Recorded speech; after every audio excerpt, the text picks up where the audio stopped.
You're listening to the Hazard Ground Podcast, with service members from across the military sharing their stories of combat and survival. And now, here's your host, Mark Zeno.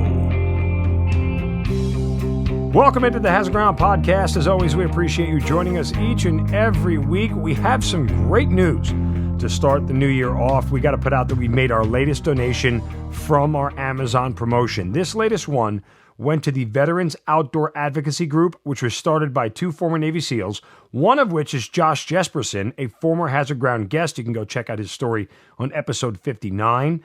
The Veterans Outdoor Advocacy Group researches, advocates, and promotes legislative solutions to enable outdoor therapy access for veterans as a prescribed option in addition to traditional care. If you want to check them out, learn more about them, you can go to their website at www.voag.org,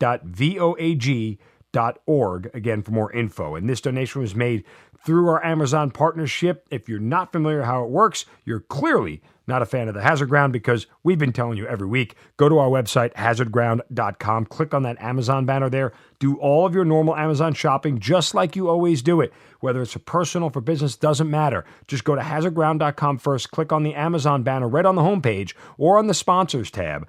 Do all your normal Amazon shopping. We'll get a percentage of what you spend. We donate it right back to some of the charities you've heard featured here, like Veterans Outdoor Advocacy Group. Want to remind you guys, we really are trying to get to 1,000 YouTube subscribers, also 1,000 on Instagram, 1,000 on Twitter. These are big pushes for us here in 2020. We want to make sure that everybody can be part of the Hazard Ground community and continue to hear these great stories. The only way we do that is by getting the word out there faster to more people. So 1,000 on YouTube, 1,000 on Instagram, 1,000 on Twitter as well, and we will get there. So tell a friend, have them follow, tell them about the Hazard Ground, and certainly help expand that Hazard Ground community. Now on to this week's episode. Joining us this week is a retired Army colonel who, after surviving multiple deployments to Iraq, Afghanistan, and the Balkans, working in the Special Operations community, including with 1st Special Operations Forces Delta, she returned to Fort Bragg, North Carolina, only to suffer a biking accident, which ultimately led to the amputation of her leg.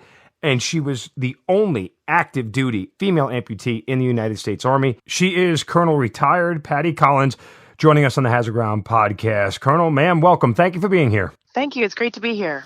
All right. Interesting story. Most of the amputees we have talked to lost their limb in combat. You, on the other hand, it was a not so simple biking accident, but you know, it's interesting because what you endured afterwards and being the only female amputee on active duty is something remarkable. And so I'm curious to hear about all that. But we like to always start at the beginning and tell us how and why you got into the Army.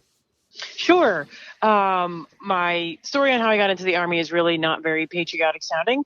I needed money for college. So did I. It was, it was a recommendation on my dad, who had never served. And the joke was that he was a used car salesman, and an Army recruiter in my mind was a used car salesman as well.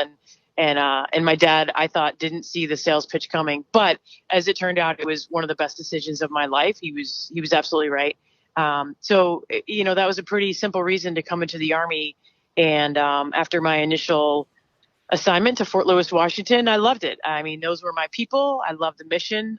I loved the adventure, and I loved the challenge. And I stayed. Yeah, 24 and a half years later. Now, I got to ask you, I did the same thing. And even though my stepfather was in Vietnam, I wanted to do it. And it's probably not prior to 9/11. This is a pre-9/11 world where people like you and I signed up for the military. I literally had no idea what I was getting into. Did you?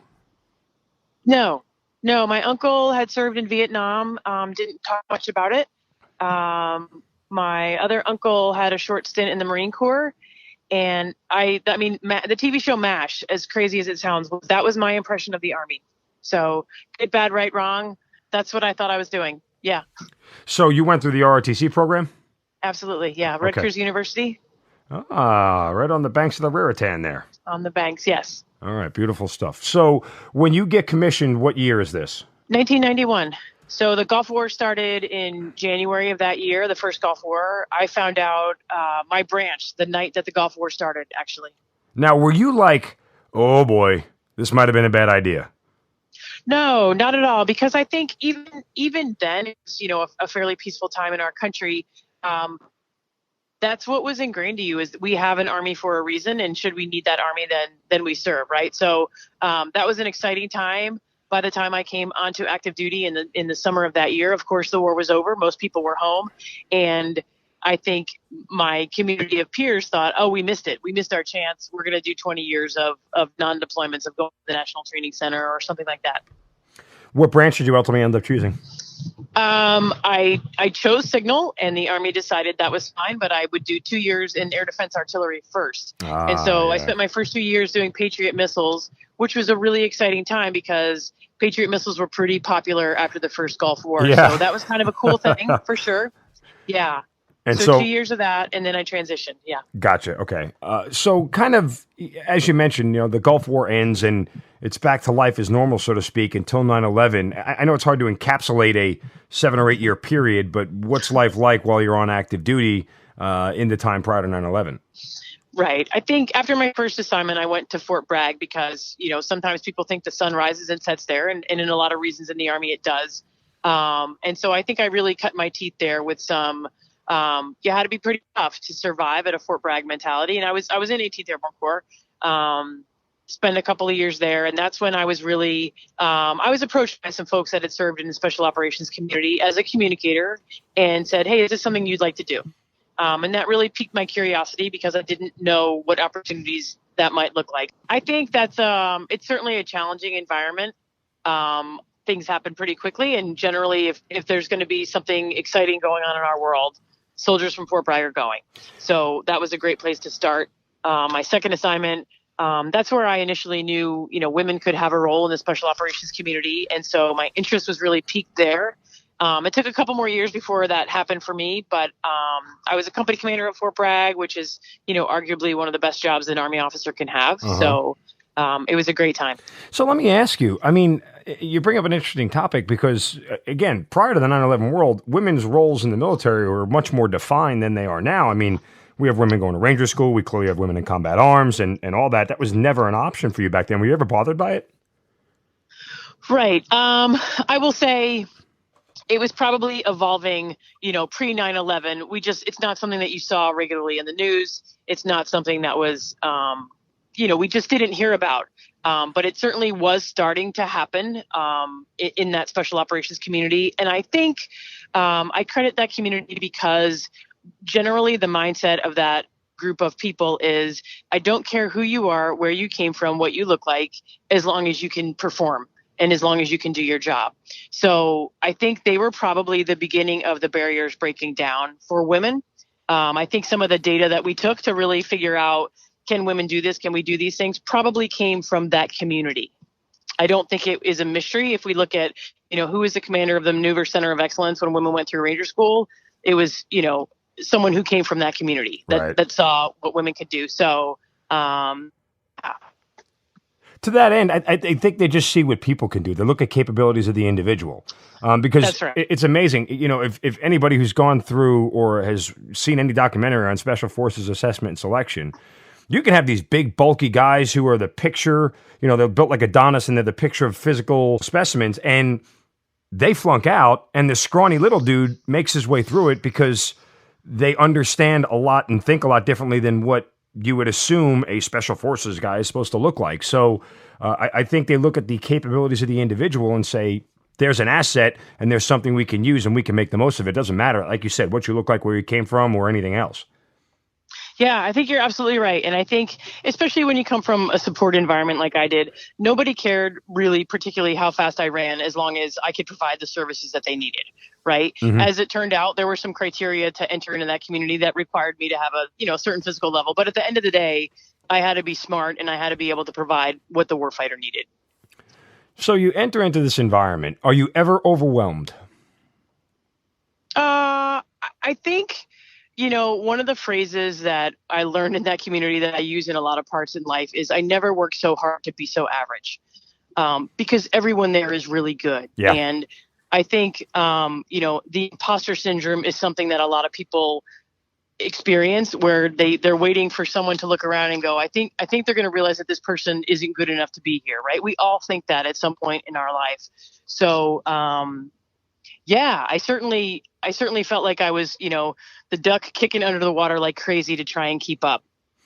I like you had a stint in the special operations community, my first deployment was with 5th and 10th Group, and I felt the same exact way. Like, you just work so hard not to let anybody down or not to be told you're not good enough. I was never looking to excel. It was like the first time in my military career I was so content being a role player. Like, I was so content just doing what they asked me to do and not doing any more and not asking for anything more. Like, just because being in that environment elevates you to a level that you didn't know you could be, and staying there is so much harder than you ever could have imagined, that it's just like you said, you just want to do enough to fit in, to almost not stand out. Yeah.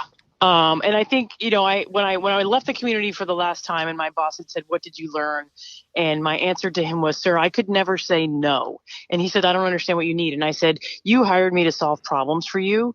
And if I ever came to you and said no, then I have failed you and I have failed the organization." And he said, well, isn't everyone like that? And I said, well, frankly, no. I mean, we have a fantastic military service with a lot of motivated people, but there are people that reach a point where they just say, "No, I can't do it. I won't do it," or "It's too hard." And I think being in that community lets you know, like, you can't say no because people rely on you to make them successful. Now, obviously, you have a finite amount of money and you have a finite amount of policies and rules and things like that you need to follow. But for the most part, people want you to be curious and creative and solve problems. Exactly. Yeah. So, all right, great stuff. So where are you on 9/11? 9/11, I was actually at Fort Belvoir. Working in a similar community, and I was working in a standards and training type of organization. And I remember the planes hitting. I had a sister in New York City at the time, and I remember that I couldn't call my sister and she couldn't call me, but we could both call my mom. And so mom was kind of the relay of like, "Hey, the whole family's okay." And the next day, no one could get to work, right? Because we closed every installation down, which we really didn't know how to do. And so I remember riding my bike to work, which is some foreshadowing of I was generally a bicycle commuter, and I got to work before everyone else. But I knew, like, my world and our country had changed, and it was never going to be the same again. I had no idea that 19 years later we would still be here, but that was a turning point for certainly our military service in our country. So at that point, did you know, like, hey, we're going to war? Were you one of those people? Because I remember it happening. Like, I was like, I knew we were going to be doing something, but like, war never really dawned on me until like a week later. Yeah. And I think, in some communities it was like, okay, we want to go right now. And we just didn't have enough information to know, what do I need and where do I need it and how does that happen? And honestly, for me, my first deployment was not to Iraq or Afghanistan, but to Sarajevo.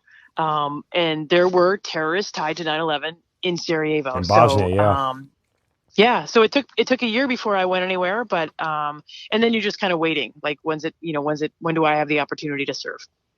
And so when do you actually get to the first deployment for deployment I think it was the fall of 2002.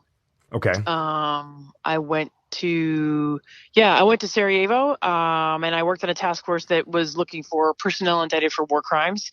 And then, as it turned out, you uncovered different amounts of intelligence or information that leads you potentially in a different direction of, maybe we needed this person for X, but he's also dirty for Y and Z.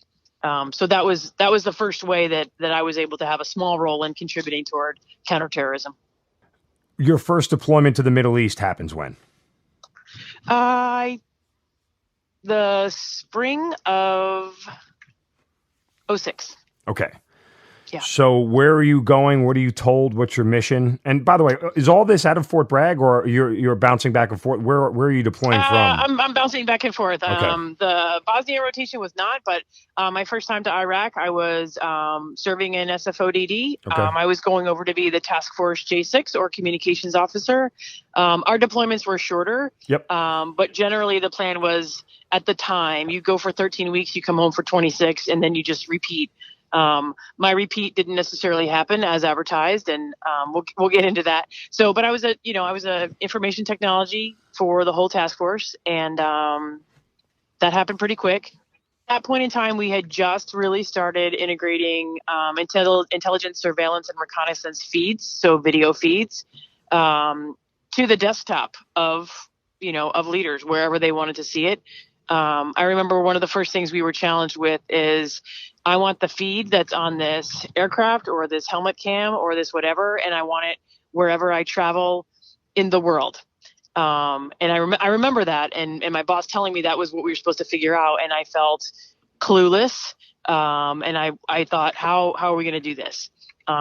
So obviously there were some smart people that helped us, and we were able to watch that happen pretty quickly. So that was a really proud moment for me that we were able to do that. What's the deployment tempo like for you while you're there in that special operations community? Yeah, we'd like to say we own the night. Mm-hmm. So I would come to work around 2:30, 3 p.m. in the afternoon. And, the first things you do as an IT person is, hey, do all the phones work, do all the computers work, et cetera. So you're doing all the checks and services. I think our first meeting of the evening was at 6 p.m. and that was a task force wide meeting. And then operations would really start as soon as the sun went down. Generally people were back inside the wire, as we say, by 6 or 7 in the morning. And then you clean up, and then you have scheduled any routine, maintenance or things like that. And I was generally headed towards some sleep around 7:30, 8 o'clock in the morning. And, wake up a couple hours later, try and get a little physical training in, and then do it all over again. And that was a 24/7. So I think that's part of the reason why your deployments were a little bit shorter, because when you came home, you were smoked. You're pretty tired. Yeah. After the Iraq deployment, what's next? So 6 weeks after I came home, I was in the car riding my bicycle to work. Oh, okay. Yeah. So it happened that quickly. It happened pretty quickly. I came home. Life was pretty good. I came out on a lieutenant colonel promotion list on a Friday, and I will say it's a moment of not being shy and self-confidence. I had a good, good tour. I had a good evaluation. I was selected early for promotion, and so I was a little more full of myself than I probably want to admit. And I was hit 2 days later. Yeah. Well, listen, I mean, in fairness, I've been there. It's a great day. You remember when you see your name on the list. You remember when when you get the letter that you've been selected for promotion. I mean, it doesn't matter what rank. I mean, you get that information. It's always memorable. So I don't want you to feel like you should overstate the amount of pride you should have in that. It's listen, for those who are non-military listening, at least in the Army, the percentages, you're talking about less than 13% of the entire force reach the rank of 05. In all their careers. So it's a small, finite number of people who get that high, and it is something worthy of kind of patting yourself on the back on, or at least feeling pride about. So, but obviously that did not lead to you. That pride wasn't what got you hit by the car. But no. But I do find it ironic because you always look at things in hindsight, and you always think like, hey, was there hidden meaning or message in what happened or why it happened, or part of something bigger. And so I just find it interesting. I was in a moment that I was thinking, the world is my oyster. I'm going to get command whatever battalion I want. And I was pretty excited about that. It didn't work out that way, but it still turned out great. So. All right. So take me through that morning. It's a normal morning. You're getting up, you're bicycling to work, right? Yeah. Yep. And it was probably, how far of a bike ride is it? Maybe it was 12, 14 miles. Not terribly far. Also, I was still working in the community where you could do physical training on your own. So there was no 6:30 formation or anything like that. So this was probably 7 o'clock in the morning. I was a mile and a half from work, and a car hit me from behind, struck me in the back of my left heel of my shoe. And then the next thing I knew, I was, lying on the road, fully conscious. And, like any silly cyclist, your first question is my bike okay? Which my bike was completely not okay, but more importantly, I definitely wasn't okay. So, no head trauma, really no injury to any other part of my body other than my lower left leg. And, so it was a, but yeah. How does he hit your lower left leg and you not see? I'm just picturing it. Was it like a T-bone? Or he comes up from behind? He was coming from behind me, yeah. So a cyclist, riding with the flow of traffic, and he just came up from behind. And it, historically, it's a road that people travel super fast. The road now has a bike lane. I don't know if I had anything to do with that or not, but I'm grateful it's there. So pretty narrow shoulder. And, in defense of the person that hit me, he wasn't on a cell phone. probably driving too fast. And, I can say all these things now. I certainly went through the phase of being pretty angry and thinking he was a careless person. But, we've probably all had momentary lapses of paying attention or whatever the case may be. So, yeah. So that's what happened. The person behind the driver that hit me was a coworker, and everyone stopped right away. Right. An ambulance was called. I made it to Womack Army Medical Center probably in 15 minutes. I'm in the emergency room, and now the pain has started to set in. Like, wow, is there blood? Great. Like, is it a compound fracture kind of deal? Like, what are we looking at? It's a compound fracture. My tib and fib were sticking out kind of the back of my lower calf. Okay, gross. Got it. There surprisingly was not much blood. And I think it was when I actually looked at it, I was like, ooh, wow, this should really hurt. And then all of a sudden it did really hurt. So I'm sitting in the emergency room, and our unit chaplain comes in, and now I start to get worried because I was like, oh my gosh, how hurt am I that the chaplain is here? And he was like, no. Is he coming to give you last rites? Yeah. He goes, no, I was visiting a family member, and I heard you were here, so I just wanted to come down. Talk about an awakening, right? Yeah. I went into surgery really fast, and then I spent 2 days in the hospital. I had a really high quality surgeon, but he told me in recovery, he said, it's the worst ankle break I've ever seen. You have no cartilage left. In 6 months, you're going to beg me to fuse your ankle because you're going to be in so much pain walking. And in my mind, my initial thought was, you're over exaggerating. I had a race on my calendar for like a month later. I was like, no, I have this race coming up. I had the external fixator on. I was kind of a mess. And I was in denial for a good bit of time. And he was right. Yeah. Okay. When you wake up from surgery and you look down at your left leg, what are the thoughts running through your mind when you're in the room by yourself? I think I still thought it's just a really bad break. I didn't really process life for this leg is never going to be as it once was. So, I was pretty upset. I had never really had any serious injury in my life, out for a couple of weeks here or there, injuries from cycling or running or whatever. But I never really had anything bad. I broke my nose, and that was it. I had no broken bones. I never had stitches. So this was a pretty big deal, but I still didn't really appreciate what was going to lie ahead for me. Is there a moment where you're sitting there thinking, holy shit, like, I survived a deployment to Iraq. I'm with the baddest unit on the face of the earth in the most dangerous part of the world, doing the most dangerous things, only to come home and have my career taken away by a bike.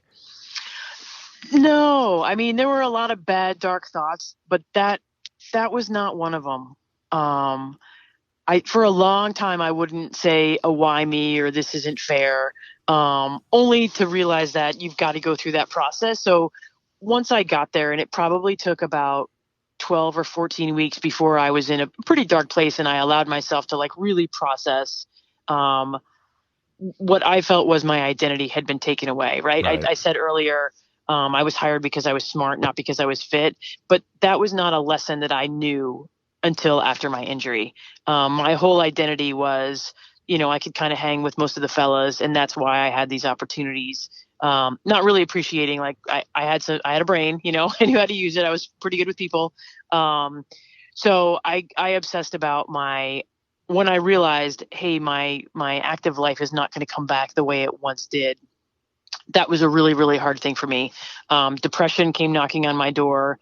And I think the other reason that I suffered from depression was ever since I was 14 years old, when I had a bad day or I just needed to go de-stressed, I would go for a run, right? Or I would do some sort of physical activity, ride my bicycle in the woods. And so not only had I lost that ability, but I lost my outlet. And I didn't have any tools to know what I was supposed to do to handle that. And so that, and then, kind of depression sunk in. And then when I realized, and I was literally Googling one night all my signs and symptoms, because I knew that I wasn't where I wanted to be. And I was in a dark place. And previously, if you said, who gets depressed, I would say, soccer moms and weak people. That does not happen to your average person. And so, that was my most valuable lesson learned through all of it is, you know what, things can happen to anybody and none of us is immune to any of it. There's certainly things that we can do to help ourselves, but it's going to knock on your door and you might not be ready for it. So that was a great lesson learned. And we're probably jumping ahead to, like, I learned a ton of lessons from losing my leg. I can say now it was the best gift I ever received. And it was really the process of going through it. Taught me some super hard life lessons that I needed to learn. And I'm grateful to have learned them. In my mind, I would have had it like, the lesser version, but I'm a little hard headed. So maybe I needed the whole Monty of losing my leg to learn them. Yeah. So that was about the 12-month mark. And then fortunately I confided in a coworker who said, hey, you know what, we have mental health where we work and there's tons of people that go sit on couches. So let me walk you down to talk to one of our counselors. And I think I was just so devastated in where I was. There was no shame for me at all. And then when I knew, hey, there's lots of unit members that go and talk to someone about what they're thinking or feeling. And there wasn't a stigma in that organization at all. So I was very fortunate to have great care. You know, you had mentioned a couple of times that you were in a dark place and you had dark thoughts. Would you be willing to share some of those thoughts? Yeah. I will say suicide was definitely not a thought, but I remember thinking, I wish I could just go to sleep and wake up when this is over. And I didn't know what over looked like. But things like I lost the ability to find joy in really anything for a period of time. I couldn't watch, a 30-minute sitcom of a funny TV show and laugh. I was having a lot of difficulty sleeping. I would, lie in bed and kind of obsess about what's going to happen. How's this going to end? When's this going to end? What am I supposed to do? Almost the pleading with God, like, hey, if you just help me get through this, I will do whatever it is I'm supposed to do. I'll learn whatever lesson I'm supposed to learn. And it just wasn't happening. And so, it took the courage to say, hey, I'm going to go get help because I'm not okay. And I think some of my coworkers definitely knew it. They're like, you are such a normal, happy-go-lucky kind of person, but that person is not here right now. So what's up? Those are some of my sad thoughts. Okay, so let's talk about sort of the rehab. I mean, all of this, you get out of the hospital for when? Like, how long are you in the hospital for? 2 days, not long at all. Okay. Yeah. So a lot of this depression is happening on your couch. Yeah. And at work, because I was back at work pretty quickly. Like, are you on crutches or are you on one of them wheelie things at the time? So I was on crutches for a super long time. The external fixator came off at the 6 or 7 week mark.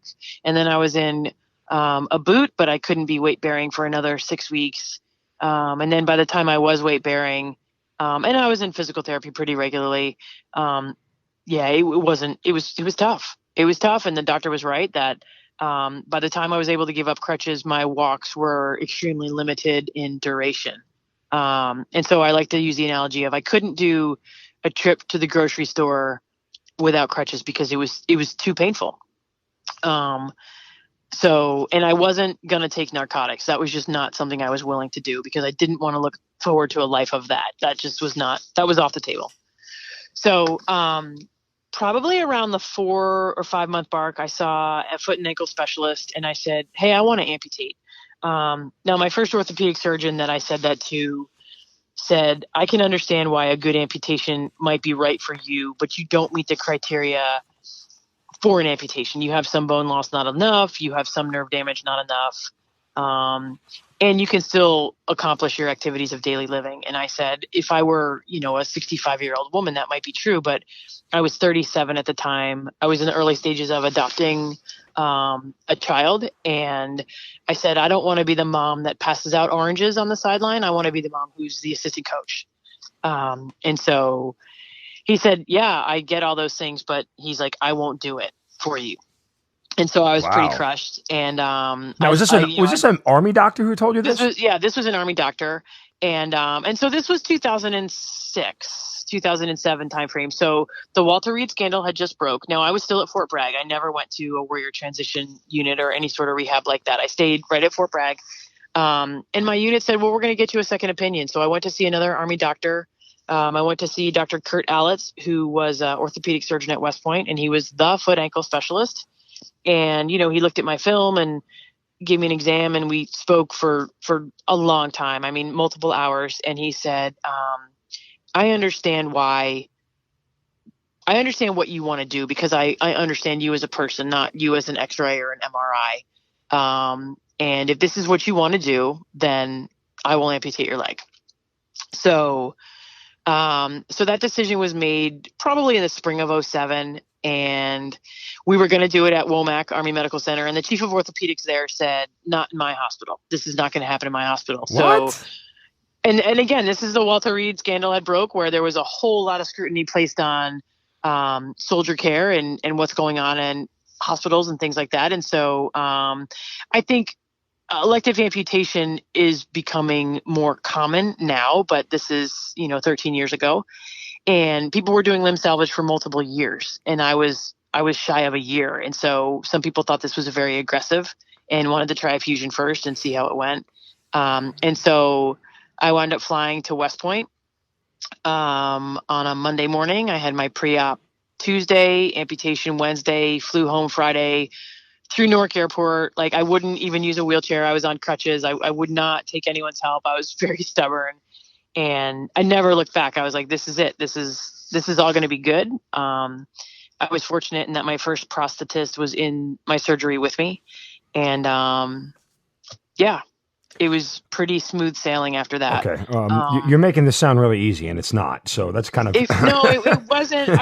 I mean, you're going through this rather quickly. I'm like, slow down for a second. There's a lot of, one, red tape that we missed, and two, it's not that easy just to cut off a limb and say, okay, yeah, I'm fine. Let's... So when they agree to amputate, like, I guess I'm wondering... I'm not in your shoes, so I can't even have empathy from this standpoint, but it's like the decision to cut off a limb is like, okay, now life is never, ever going to be the same. Like, even if there was a chance of life being the same, you've now eliminated that chance because now you're starting a new normal. And so I guess I'm wondering, through all the depression and everything else, as much of a struggle as that was there any of that struggle equal in the decision to amputate? Depression was way worse than a decision to amputate. Absolutely. Yeah. The decision to amputate, and this will sound trite, but so like put in the back of your mind now, it's been several months of me with not a lot of physical activity, a lot of physical pain. I'm at the 15-year mark of my military career, maybe 16, on the verge of 16. I'm not done serving. I still want to contribute, but I am done with this pain, and I am done with the lack of mobility. And so it came down to, what do you want out of your life, and what are you willing to do? And then the decision became clear. Not easy, but clear. So yeah, there were people that definitely thought I was crazy, and my immediate chain of command, of course, knew I was doing this, but I didn't advertise this, broadly. What did your family say? My mom was awesome because she was nervous for me, and I lost my dad when I was pretty young in my Army career. So, my mom was pretty great, and she's like, I don't quite understand it, but, I respect what you want to do. And I know I raised a bright kid. And if you've done your research and you've thought this through, then I support the decision you make. So, she was there at the hospital, and, I was married at the time, and my unfortunately now ex-husband wasn't quite at that place. I mean, he was supportive, but it was just harder for him to wrap his mind around. And that's not a slight on him by any means. Why do you think that was? I think some of it I think is if you're not walking in those shoes, it's very hard. It's very hard to see it, right? It's very hard to say, what would I do in your position? Right. So, exceptional person nonetheless, but I don't think that he was quite as excited as I was. This was a countdown of, I can't wait until this happens so I can turn the page and start that rehab chapter. Because in my mind, even though it could have gone horribly wrong, right? There are a lot of things that go poorly. In my mind, it wasn't going to go poorly. It was going to go well, and it was the right choice for me. And it's certainly not the right choice for everyone, but for me, it was. So, okay. Yeah. So when you are going through this decision, any thought at all of backing out? Nope. Like, not even as you're being wheeled into the operating room, are you sitting there going, last chance I can get out of this? Like, nothing. No, because what I had was, you know, not functional. Right. And I was okay. like, doing nothing isn't an answer. So I guess the solution was really, do you want to try an ankle fusion or do you want to try cutting your leg off? Right. So I was like, let's go. Let's do it. Compare for me the thought that I asked you about before. You wake up from the first surgery in the hospital and you look down at your left leg. What are you thinking? After the amputation, you wake up and you look down and the bottom of your left leg is missing. What are you thinking? What are those two juxtapositions? My first thought, like, you're gonna like think I'm ridiculous. My first like look down was like, okay, they took the right one. All right, we're good so far, right? That was like literally my first thought was like, okay, it's the right one.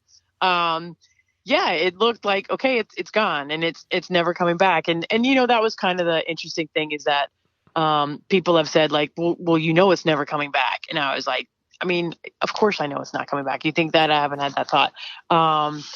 I didn't really dwell on it's gone. I just didn't. I don't know why. I didn't dwell on that. I was like, okay, what does the next day look like? So, the next day I'm up in a walker kind of maneuvering around. I know this isn't a trip to the dentist where they take your tooth out and you see it, but did they show you the foot? Because like that's me. I'm like, nope, can I just see it? They didn't. They didn't. They didn't save it for me. Okay. They did. One last picture of my foot before I say goodbye. Yeah. No, they sent it to kind of some sort of research university to really look at like cartilage damage and things like that. So, yeah. All right. Well, getting fitted for the prosthesis. What's that whole process like? Yeah, so a little bit of a unique situation in that my first prosthetist actually worked at my unit. Now, he had lost his leg in Somalia, and he stayed until 20 years. And then he went to school to become a prosthetist. And he did that for a couple of years full time. And then he decided, hey, I like prosthetics, but I don't like the business side of things. He went back to our organization and he was teaching advanced skills. So he taught, shooting and driving and different skills to prep people for deployments. And literally on the side in his garage, he built prosthetics. At the time, I was probably his third patient in the organization. And that's kind of the other thing is that I worked with 4 amputees who were still serving and still not all of them were still deploying, but at least 2 of them were still deploying. So it wasn't scary to me because I saw them at a year later, 2 years later, 3 years later. So when I was considering this decision, I had very real people to talk to every day, and they were great. So Brad was my prosthetist, and he pushed me pretty hard, and I don't think I realized it because you don't see what everyone else is doing. You only see what you're doing. And so at the 5-week mark, he cast me for my first prosthetic. My side note is I missed 10 days of work because once I got off narcotics, I could drive. And if I could drive, I could go to work. So on day 11, I went back to work on my, pair of shorts and my half a leg. And I didn't have a prosthetic yet. And so that was really the first time you're walking down the hall or you're crutching down the hall and people were like, whoa, you really did it. This is insane. But by that point, I had been in the organization for 2.5 years. Everyone knew my story. So it was like a big family. So it was pretty cool to go back to work. So I get measured or cast for my first prosthesis and it was literally at work. And then I got my first prosthetic at about 5.5 weeks. And it's a big kind of ugly plastic thing because you go through a lot of limb change over time.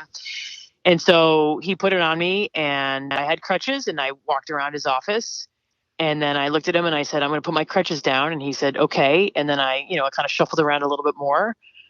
And I said, okay. And there were coworkers there. So it was not like I couldn't have this private moment. And frankly, I liked having them there because this was family at this point. And I said, well, how long am I supposed to wear this? And he said, wear it until you can't stand it. Then sit down, take it off, look at your limb, make sure you don't have any skin breakdown or redness or blisters, and then put it back on and keep repeating. And that was my prescription from him. And I'm like, okay. So, probably within 2 weeks, I used crutches for like 2 days and then I would leave them in the car, like just in case. So probably at 2-week mark, I was probably wearing it 16 hours a day. Okay. Which was highly abnormal. And I didn't know that. It wasn't until I started meeting some folks that went through Walter Reed, and their protocol is just different. Now, I'll caveat that with there was nothing else wrong with me. I didn't have, nerve damage. I didn't have a traumatic brain injury where I maybe didn't know that I had, redness or blisters or whatever. I could feel, I had all my feeling. So it's not as if I was a risk of you can't wear it long enough because you won't feel pain. And then I think at about the 4 or 5 month mark, because I begged and clamored like an annoying child that I wanted a running blade. And so then he made me a running blade and started running. I mean, not far, not fast, not pretty, shortly thereafter. All right, a couple of things here. Let me ask you. Hang on one second. Yeah. The depression you had, is it as simple to say as it went away the minute your leg got amputated? Your foot, your ankle? No? Okay. Definitely not. Definitely not. Okay. It was gone before then, for sure. Okay, it was. All right. But I took an antidepressant for a couple of months. I went to therapy every other week for a couple of months. And part of it was, I had a lot of sleeplessness, so getting like my sleep back on track. Because nobody was willing to entertain an amputation when I wasn't like right between the ears. Sure, that makes sense. And so, I call it my trip down crazy lane, and I will share that story with anyone because that was a really hard thing for me, and it's more common than we realize. Just out of curiosity, how crowded is Crazy Lane these days? Yeah, I'm sure it's a traffic jam. Yeah, you're in good company if you're on Crazy Lane. And I think the one of my big fears was, what if this happens again? What if I get depressed again? And I had 2 pretty good friends that had both experienced postpartum depression, and they said, you know what? You know what all your signs and symptoms are, so you know how to respond to it. You've learned some techniques. You know that if you need chemistry to help it, then that's there. You have a therapist. Like, all those things are at your disposal. So don't worry about it. And I will say it hasn't come back. I mean, sure, you have a sad time here or there, but if you're feeling down for whatever reason, there's some things that you do or people you talk to or, go do some physical activity, whatever your particular methodology is, that you can do that. But certainly there's no shame. If I need to go sit on a couch again, then I'll go sit on the couch again. That's fine. That's pretty normal. When you first get the ability to get up and start running again, I know you said it was clumsy and it wasn't easy, but the fact of the matter is that had to be a spirit uplifter. Oh, totally. Yeah. And I say that it's, I grew up as a high school runner, not a great runner, but it's something that I loved for sure. It was really my first endurance sport. And so to lose that and then to get that gift again is pretty amazing, because if we think about, most Americans, like when we're kids and we learn to run, what are you, like 2, 3, whatever, you don't remember what that felt like. You don't remember how that felt. So to lose it and then get it back is pretty awesome. Like, that was a gift that I got to see what it was like to get it back as an adult. That was pretty great. What were some of the things people were saying to you after you amputated that sort of stick out with you, whether they were uplifting or somewhat insulting, or do you remember any of that? Most of it was super positive, like that, I know that had to be a really that hard decision. You've really, done well with it. And I think, I am a spiritual person, and I will say, like, I was chosen to have this happen to me because I could handle it. And I don't like the word inspirational. It's kind of weird to me to people say, oh, you're such it's not an inspiration for me to go grocery shopping in a pair of shorts, right? That's called life. But if someone can look at me and say, wow, if Patti can go run a couple miles today, clearly I can remove some of the excuses in my own life, then that's okay. That's fine. If you want to call that inspiring, that's okay. But just living life is kind of weird. When I'm fast forwarding a little bit, when I was a battalion commander at Fort Hood, my sergeant major used to shame people who couldn't run particularly well. And he's just like, I know where you're going. Look at the boss, right? Look at the boss. She's twice your age and she's significantly faster. Like, what's your problem? And I was like, sergeant major, like, I know what you're trying to do, but that's maybe not the way to get there. You know, maybe there's some other motivational techniques. I think some of the funny things are, I mean, Fort Hood's a good example. I was a battalion commander at Fort Hood. That's an installation with 30,000 people. Every single person who ran in the morning knew who I was, but I only knew really my battalion and maybe, a handful of other people. So you cannot hide in a crowd anymore. And, that's the only downer to me is I like that I could, walk into a place and just sort of like blend into the room. And for a while I wouldn't, in particular, I wouldn't wear a skirt to church for about a year because I didn't want what I thought was pity. And probably some of that was I wasn't ready to super like really own what you have. And I don't remember exactly when I got over it, but I was like, you know what, this is who you are. And if you want to wear a skirt or you want to wear a pair of shorts, like it's Fayetteville, North Carolina, like just own this because this is who you are and it's never going to change. So, people were generally like super supportive. I am not now, 13 years later, I am not aware of people looking at me like, you walk into an elevator and someone's just going to glance at your leg. I'm not aware of that anymore, but other, friends will point that out to me. They're like, that, person was totally like staring at your leg, and it doesn't bother me really at all. So. Did anybody ever mistake you for losing that leg in combat?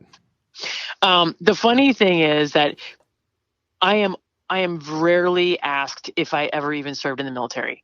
Oh, really? Yeah, which I find that like kind of funny because I didn't just serve, I served 9 more years after I lost my leg. Right? Yeah. But people rarely say like, are you a veteran? Right. And that's fine. It doesn't matter to me. There's a part of me that if someone is going to say, are you a veteran? I'm always quick to say yes, but this didn't happen in combat. And maybe it shouldn't matter, but I never want to misrepresent what happened to me. No, and that's fair.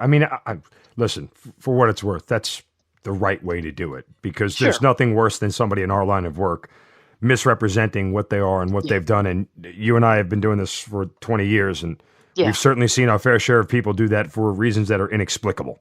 Right. Right. A guy wearing a Ranger tab who never went to Ranger school. It's like, what the hell are you thinking? Like there is nothing worse in our line of work than misrepresenting yourself as something you're not. It's people call it stolen valor, but it's just beyond that. We pride ourselves on integrity, right? I was going to say it's just lack of integrity. Yeah. And I can dig it deeper and say, what about your personality or your lack of self-confidence leads you to think you have to lie about who you are. Yeah. And like people are going to respect you more. It's just a weird, anyway. So it always blew my mind that people would do that stuff.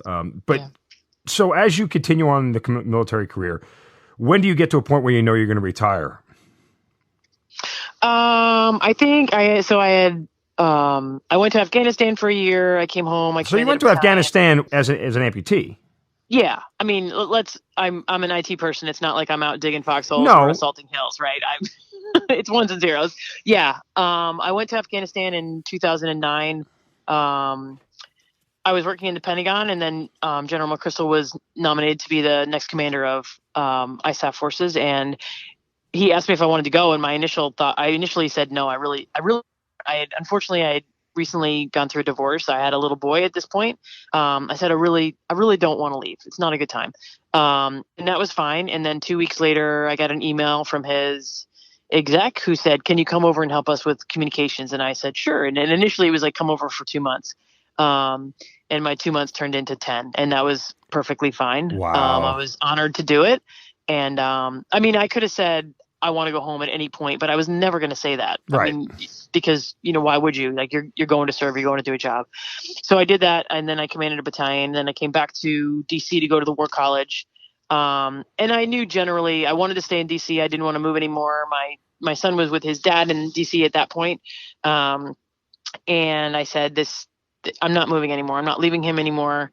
So, 24 and a half years. Okay, hold on a second. You mentioned before that you were going to adopt. So you adopted a baby while you were an amputee. I guess, what does your son ask you about your leg? He has never known me with 2 legs. Right. So that's what I was going with. He walks around, as a young kid, you become aware of the world, and you see everybody has 2 legs and you look at mommy and mommy only has 1. And so what does he say to you? It's interesting. When he was super young, when it was time to take a bath, I would take a bath with him when he was really little, and I would take off my leg and I would hop to the tub. And so he thought that you hopped on 1 foot when it was time to take a bath. Oh. So he just didn't know any different, right? That is priceless. He would be mortified hearing this now. He's almost 13. But he hopped on one leg to get into the bath, right? Yeah. That's awesome. Yeah. I've never misrepresented or anything. So you answer the questions with an age appropriate answer for them at the time, right? And so even he's always known he was adopted. And so the questions just become different and more thoughtful as he becomes more mature, right? So he's never asked me how hard was that decision to make. That's probably coming, and I'll tell him, exactly what I told you. But he doesn't know anything different. My mom has 1 leg. That's his life. Yeah. Patti, it's an incredible range of emotions. From highs to lows to, everything in between. I mean, do you look back on this as a roller coaster ride at times?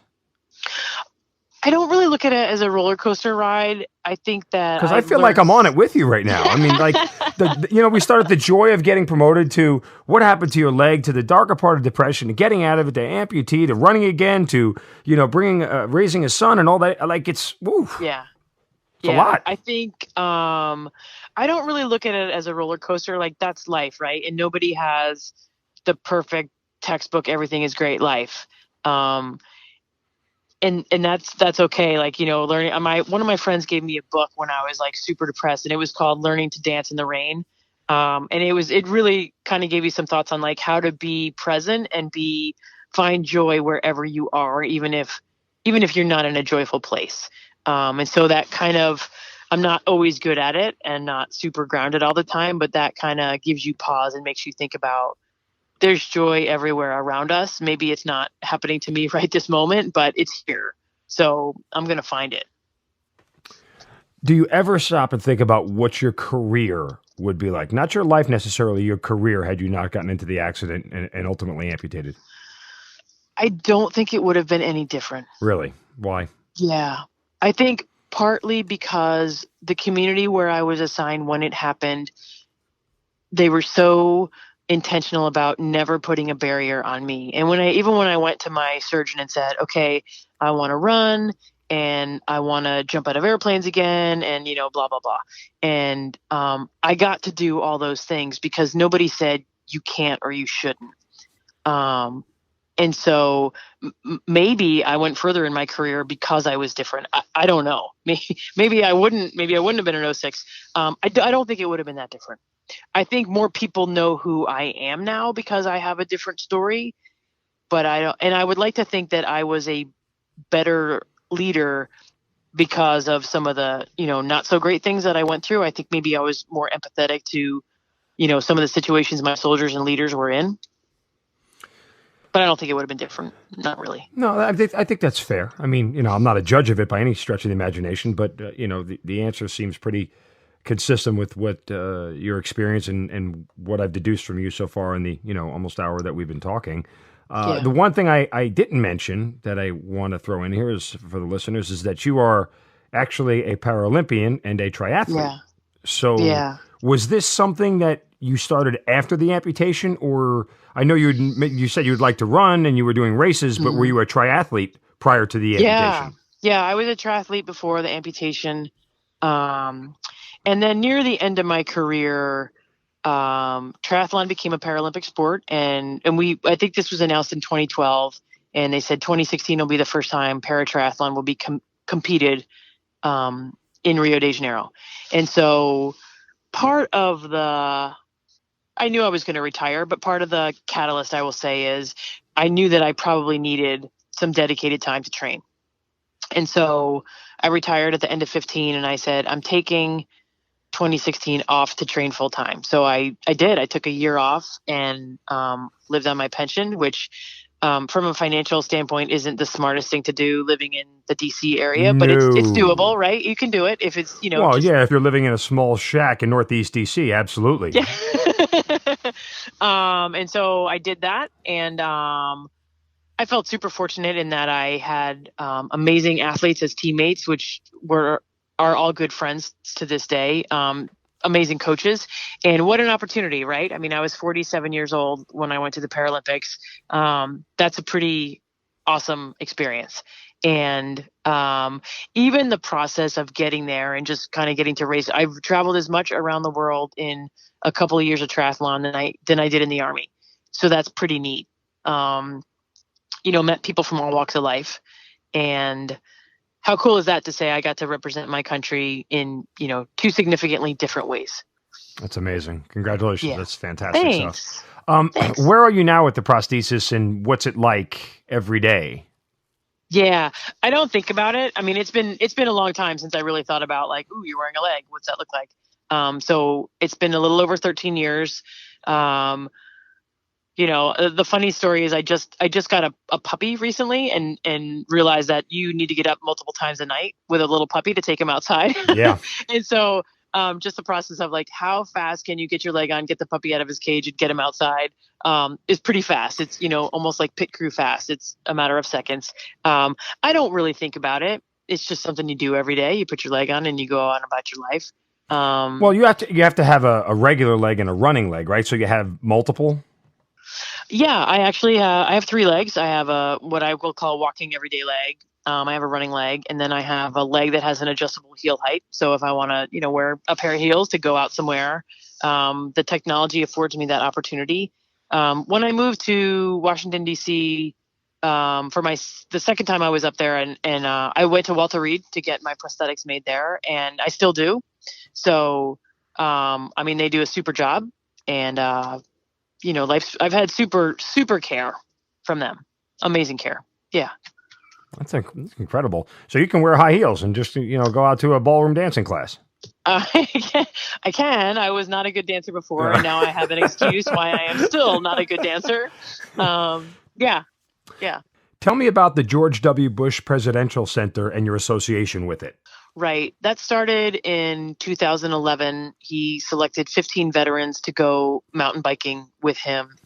And it was in Texas. And at the time I was a battalion commander at Fort Hood. And so I went, and it was, one of those surreal experiences where you're like, I cannot believe I am, first of all, meeting a former president and spending 3 days mountain biking with him. So, it was still pretty, one of the coolest things I ever had the opportunity to do. And I think all of us found him to be so genuine. He knew all of us by name. I feel like he memorized our biographies. He walked up to me and said, "How are the soldiers at Fort Hood?" To me. That's what he said to me. And I was blown away. And so, I've had the opportunity to do that a few times. I went to an alumni ride a couple years later, and he said, "Patti, why don't you come back more frequently?" So first of all, the fact that someone's calling you Patti who was a former president is crazy. And I said, I never applied to come back again because everybody wants to do this. And he goes, no, come back again. So I went back again in 2016, and then I found myself as a member of their alumni committee. And I have heard him say on many occasions, Laura and I have dedicated the rest of our lives toward helping veterans. And so now that program, it's called the Military Service Initiative. It didn't really exist in 2011. The mountain bike ride was really the first thing of, what can Laura and I do? What more can we do? And so he also does a golf tournament. Now he has a leader development program for veterans. And so it's just a really interesting pipeline where, a couple of days riding bikes is awesome, of course, right? And now spouses come along, and you're really getting time to share one-on-one where you are in life, where you are in your recovery, what life looks like post-military. So we're our own little community. And now there are leadership opportunities for people to figure out what does their next chapter look like. So it's a really impressive group of people that I am honored to be part of their alumni committee for sure.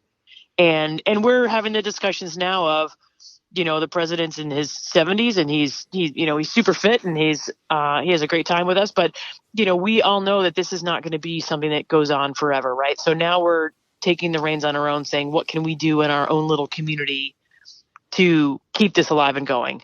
Is it going to be, I live in the DC area. Are we going to try and do a mountain biking event in Quantico, or are we going to offer some sort of leadership event where now we're the mentors of this group? So it's a really nice place to be. And I think it's a great opportunity for us to really gather with our peers and figure out, how do you help each other? Amazing stuff.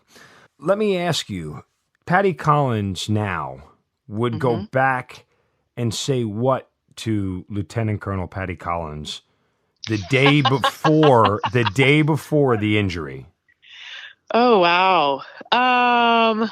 Because I think I know what you would say after the injury, right? Like you've kind of recounted that. But what would Patti Collins now go back and tell Lieutenant Colonel Patti Collins, who's just about to, take battalion command somewhere and take on the world and run the Army and all that? What would she tell her? I think I would. That's a great question. I've never been asked that. I would tell her, it's never how you think it might be, but it's going to be wonderful. Yeah. Perfectly said. That sounds. Yeah. Thanks. I mean, given your story, like that's exactly what I would think that you would want to say. Because no one knows what tomorrow is going to bring. And that's right. Yeah.